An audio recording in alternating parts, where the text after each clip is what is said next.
বাংলাদেশের সংবিধান প্রণেতা ও প্রবীণ রাজনীতিবিদ গণফোরামের প্রতিষ্ঠাতা ও ইমেরিটাস সভাপতি ডক্টর কামাল হোসেন শিক্ষার্থীদের কোটা সংস্কার আন্দোলন ঘিরে দেখামাত্র গুলির নির্দেশ দেওয়া এবং আইন বহির্ভূত হত্যাকাণ্ডের তীব্র নিন্দা ও গভীর উদ্বেগ প্রকাশ করেছেন। একই সঙ্গে এর নিরপেক্ষ ও সুষ্ঠু তদন্তের মাধ্যমে দায়ীদের বিচারের সম্মুখীন করার দাবি জানিয়েছেন।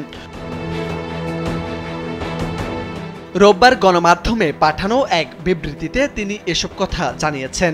বিবৃতিতে বলা হয়েছে, অরাজনৈতিক এই আন্দোলনকালে বিপুল সংখ্যক শিক্ষার্থী সহ অনেক শান্তিপ্রিয় নাগরিক নিহত হয়েছেন। হাজার হাজার মানুষ আহত ও গণগ্রেপ্তার, গণনির্যাতনের ঘটনায় গভীর উদ্বেগ প্রকাশ করেছেন তিনি। হত্যা, নির্যাতন প্রতিটি ঘটনা আন্তর্জাতিক বিশ্লেষণের তত্ত্বাবধানে নিরপেক্ষ তদন্তপূর্বক জড়িতদের শাস্তির দাবি জানিয়েছেন তিনি। বিবৃতিতে ডক্টর কামাল হোসেন বলেন, কোটা সংস্কারের দাবিতে শান্তিপূর্ণ আন্দোলনে অংশগ্রহণকারী নিরস্ত্র শিক্ষার্থীদের উপর আইন শৃঙ্খলা বাহিনীর অতিরিক্ত বল প্রয়োগ ও প্রাণঘাতী অস্ত্র ব্যবহারে বিপুল সংখ্যক শিক্ষার্থী এবং সাধারণ মানুষের প্রাণহানি ও গুরুতর আহত করা গণতন্ত্র, ন্যায় বিচার পরিপন্থী ও মানবাধিকারের সুস্পষ্ট লঙ্ঘন। এই আন্দোলন চলাকালে নাশকতামূলক কর্মকাণ্ডে রাষ্ট্রীয় সম্পদের ক্ষয়ক্ষতি হয়েছে, যা কোনোভাবেই সমর্থনযোগ্য নয়।